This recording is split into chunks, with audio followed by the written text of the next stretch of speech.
Surprise announcement from the White House on the heated issue of immigration reform. That's right. President Donald Trump today confirmed that he is now open to a path to citizenship for all qualified DACA recipients. KCON9 political reporter Bryan is here now with those details, and this was on tape, right? That's right. There was no camera there, but right. there were audio recordings of this, and it's a big deal if the president follows through on it. You know, we've had some changes in immigration policy statements lately. This was definitely Immigration Day for President Trump, whose Justice Department announced a new plan to attack sanctuary cities in America, and including the state of California. And for the first time, he talked about that potential pathway to citizenship for hundreds of thousands of DACA dreamers. President Trump spoke with reporters in the doorway of a White House office, and when asked about what the plan is for DACA and hundreds of thousands of childhood immigrants who were brought into the country illegally, he broke new ground. Do you want citizenship for dreamers? We're going to morph into it. It's going to happen at some point in the future.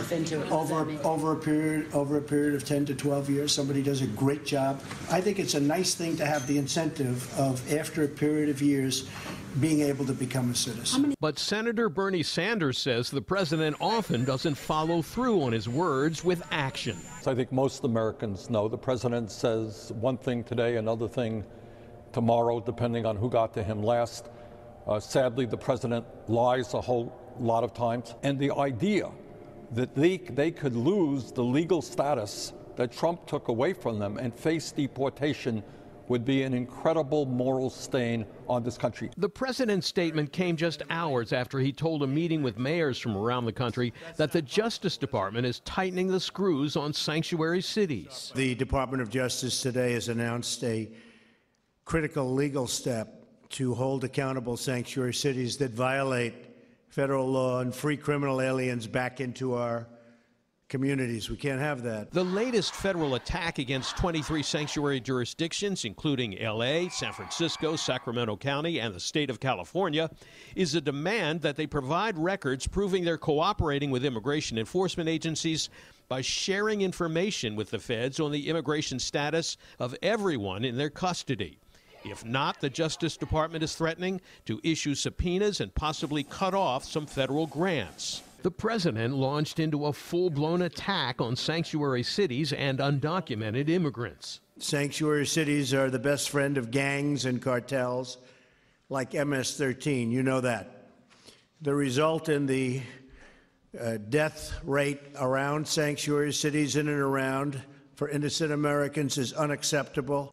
And the mayors who choose to boycott this event have put the needs of criminal illegal immigrants over law-abiding Americans. There's not a single mayor in this country who says, please, if you're a criminal, come on over. And if you're undocumented, bonus points. This is a myth, and it's pure politics. Several mayors boycotted the White House event where President Trump made the sanctuary announcement. L.A. Mayor Eric Garcetti wasn't invited to the event, but joined with other mayors in defying the president and the Justice Department action. Let's be clear about what this is. It's the politics of distraction and destruction. This president's very obsessed with a gang called MS-13. We know a thing or two about it in Los Angeles, where it was born. We've cut gang crime by more than half in Los Angeles. The White House fired back.